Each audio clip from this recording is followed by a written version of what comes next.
Hello बच्चों, welcome to my YouTube channel easy math with Savita ma'am. तो आज हम आ गए हैं एक बहुपद की गुणा की नई वीडियो लेकर। तो हम जो है ये बहुपद है जिसमें x और y के इस तरीके से पद लिखे होते हैं, उन्हें बहुपद कहते हैं। हमने पिछली बार जो सीखी थी वो थोड़ी इजी गुणा थी, आज थोड़े से डिफिकल्ट सवाल हैं। देखते हैं कि इन्हें कैसे करते हैं। तो देखिएगा यहाँ पे एक लिखा हुआ है पंक्ति विधि। गुणा करने के भी दो तरीके होते हैं, एक होता है पंक्ति विधि। पिछली वीडियो में हमने पंक्ति विधि से सीखा था, इस वीडियो में मैं आपको स्तंभ विधि भी बताऊंगी। ठीक है, तो वीडियो में अंत तक बने रहें और देखें कि ये सवाल किस तरीके से किए जाते हैं। अब देखिएगा क्या करते हैं। सबसे पहले हम इस सवाल को ऐसे लिखेंगे 2x + 3y। फिर इस वाले को भी ऐसे ही उतार लेंगे 3x - 4y। ठीक है, अब इसका मतलब ये है कि इसकी गुणा, इस वाले पद की गुणा इससे भी होगी, इसकी गुणा इससे भी होगी, और इसकी गुणा इससे होगी, और इसकी गुणा इससे होगी। तो हम ये करने के लिए सबसे पहले इसको बहुत ही सरल तरीके से लिख लेते हैं ताकि सवाल को करने में आसानी हो। यानी कि ऐसे 2x और इसके आगे हम इसको लिखेंगे 3x - 4y। फिर इस तरीके से फिर प्लस 3y और 3x - 4y। इसका मतलब ये है कि इस 2x की गुणा इसमें, और इस 2x की गुणा इसमें, इस 3y की गुणा इसमें, और इस 3y की गुणा इसमें। यानी कि इन दोनों की इस पूरे से गुणा हो रही है ये। अब हम इसको आगे सॉल्व करते हैं। तो 2x की इसमें करेंगे तो 2 की 3 से करेंगे गुणा, तो 2 3 6, x की x से करेंगे तो x स्क्वायर। फिर इस 2 की इस 4 से करेंगे, पहले माइनस लगा दीजिए। फिर 2 की 4 से करेंगे तो 4 दूनी 8, और x की y से करेंगे तो x y। इसकी गुणा हो चुकी है। अब इसको करेंगे प्लस, और यहाँ पे भी प्लस साइन है तो प्लस प्लस यहाँ पे हो गया प्लस। 3 की 3 से यानी कि 9, और y की x से यानी कि y और x। ठीक है, जहाँ तक समझ में आ रहा होगा। अब फिर ये प्लस और ये माइनस, तो इस प्लस और माइनस की गुणा करेंगे तो मैंने बताया प्लस और माइनस की गुणा होती है तो माइनस हो जाता है। फिर 3 और 4 की गुणा हुई तो 12, y की y से हुई तो y स्क्वायर। फिर आगे देखते हैं। अब इसमें जो कट रहा हो उसे काट लेंगे और उसको बाकी को ऐसे ही लिख लेंगे। तो ये 6x स्क्वायर, इसमें और कोई नहीं है तो इसको हम ऐसे ही उतार लेंगे। फिर हम देखते हैं ये कि -8xy और प्लस 9y x। y(x) और xy जो है ये बराबर है, इनको एक ही चीज़ है। हम इसको xy को और y(x) ये बराबर ही होते हैं, इसको xy और xy कह सकते हैं। ठीक है, तो यानी कि 9xy में से 8xy घटाना है, तो 9 में से 8 गया तो आपको बचा +1। तो यहाँ पे लिखेंगे +xy, चाहे तो यहाँ पे ऐसे कर सकते हैं। फिर यहाँ पे ये -y², इसको भी उतार दिया, 12y², इसको भी ऐसे ही उतार दिया। इसको सही से करके लिख लेंगे तो ये हुआ आपका 6x²। फिर ये +xy - 12y²। ये आपका आंसर है। ये पंक्ति विधि से था। पंक्ति विधि में आपको ऐसे लाइनों में सॉल्व करना होता है, यानी कि पंक्ति में सॉल्व करना होता है, उसे ही पंक्ति विधि कहते हैं। एक होता है स्तंभ विधि, वो कैसे होता है, यानी ऊपर नीचे लिख के गुणा करते हैं। तो 2x + 3y, फिर 3x - 4y, इसको ऐसे लिख लिया। और अब जो है हम गुणा शुरू कर देते हैं। कैसे? ऐसे। ठीक है, तो क्या करेंगे हम, इसकी गुणा पहले हम यहाँ से करते हैं, इसकी गुणा करेंगे इन दोनों से।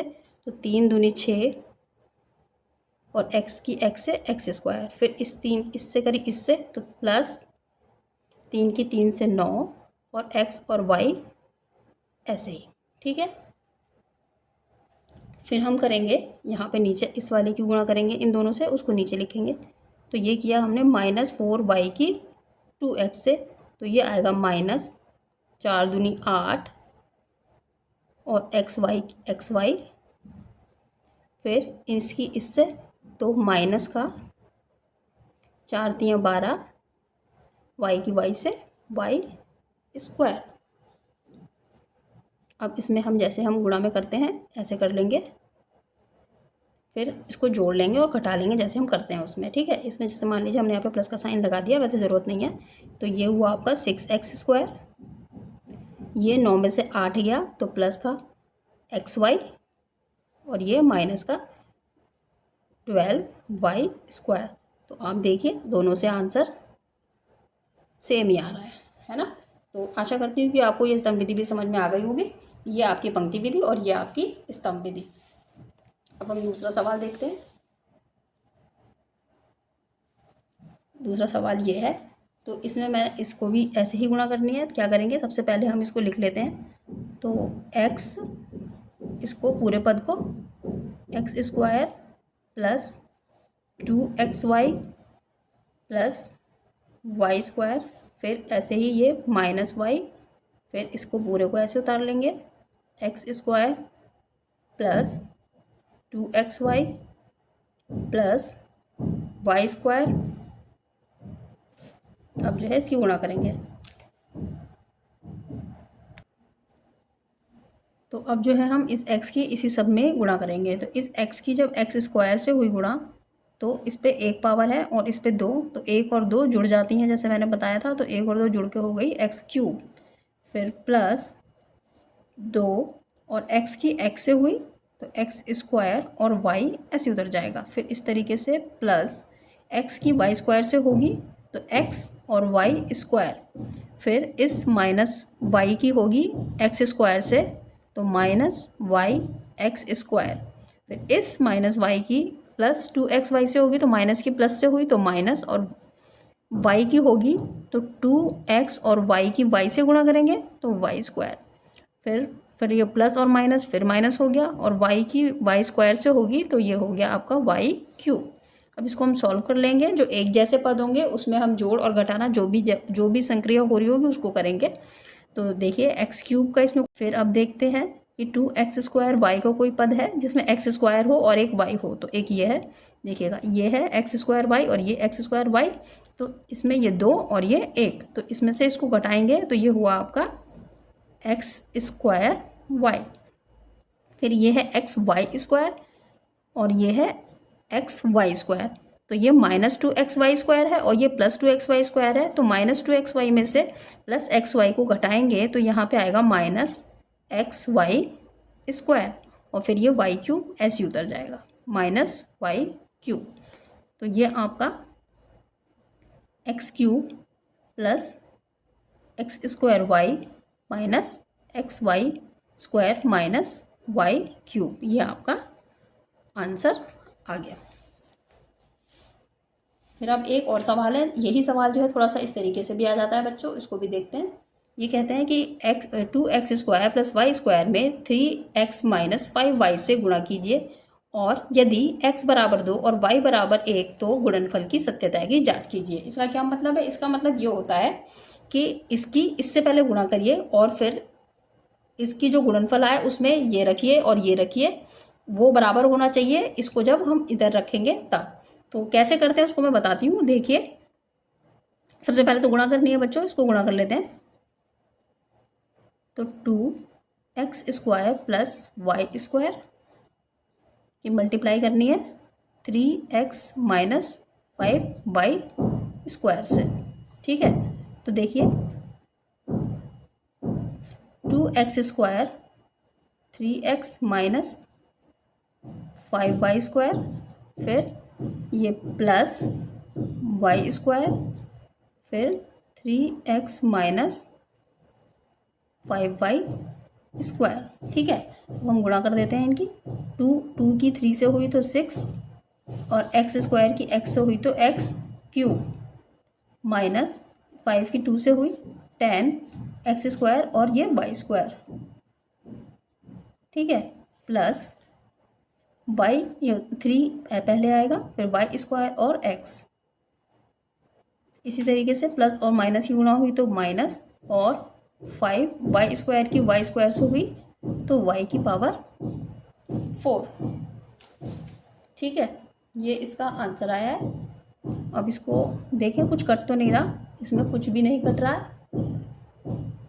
अब हम क्या करते हैं, ये इसको हमने, ये मैंने ऐसे लिख दिया, ये यहाँ से स्टार्ट हुआ था, इसको हम दूसरे तरीके से, मतलब अब क्या करना था, इस सवाल का मतलब ये इसका आ चुका है आंसर, ठीक है बच्चों।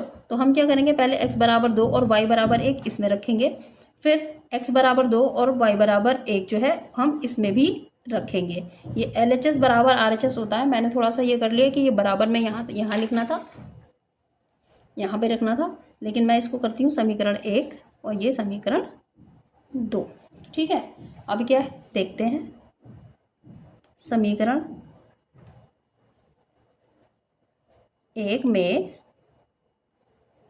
x बराबर 2 व y बराबर 1 रखने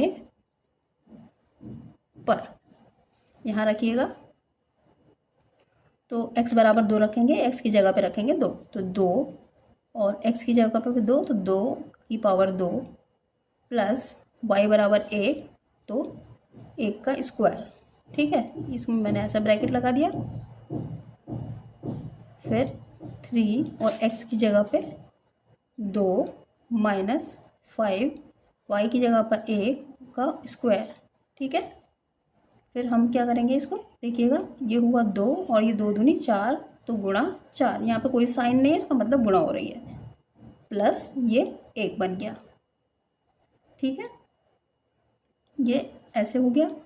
फिर अब मैं इस वाले ब्रैकेट को सॉल्व करूँगी, तो 3 दूनी 6 और ये हो गया आपका 1 और ये -5, तो ये हुआ आपका ये हो गया आपका देखिए 8 प्लस 1 और ये हो गया 1, तो यानी कि ये कितना हो गया आपका 9। समीकरण 1 से 9 आया। अब जो है हम देख लेते हैं, इसको यहीं सॉल्व कर देती हूँ मैं। फिर अब जो है 2 में रखें इसका मान,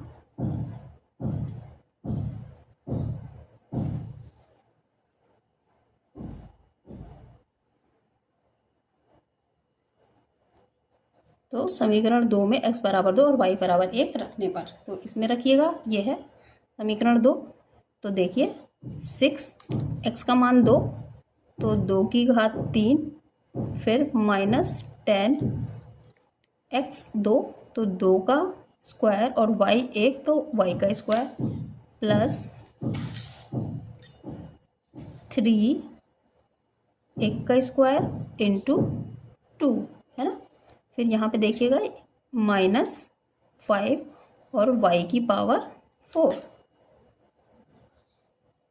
तो ये कितना हो गया देखिए, ये हुआ 6, 2 दूनी 4 दूनी 8, 6 गुणा 8, फिर माइनस ये 2 दूनी 4 और 10 मतलब 4 और इसमें गुणा हो रही है तो 40, -40। फिर यहाँ पे देखिएगा प्लस का साइन लगाइए, तो ये 3 की गुणा 1 से, 1 की कम 1 और इसकी गुणा 2 से, तो यानी कि 3 दूनी 6, फिर माइनस ये पूरा 1 बन गया और -5। तो इसने हम इसको हल करेंगे, तो ये देखिएगा 4 48 -40 और ये 6 में से 1 5 गया तो +1। ठीक है, तो यहाँ पे देखिएगा ये और ये जुड़ के 49 हो गए और -40 बराबर 9। तो हमने क्या देखा कि हमने समीकरण 1 में जब x बराबर 2 और y बराबर 1 रखा तो भी 9 आया, और जब हमने समीकरण 2 में यानी कि जो उत्तर आया था उसमें x बराबर 2 और y बराबर 1 रखा तब भी ये 9 ही आया। तो इससे क्या सिद्ध होता है कि जो हमने जो गुणा की थी वो भी सही है और ये जो मान के लिए ये सही है। तो ये हमारा सवाल यहाँ पे समाप्त हो चुका है। तो आपको मेरी वीडियो कैसी लगी? अगर आपको मेरी वीडियो पसंद आती है तो मेरे चैनल को लाइक और सब्सक्राइब ज़रूर कीजिए। चैनल में अंत तक बने रहने के लिए धन्यवाद।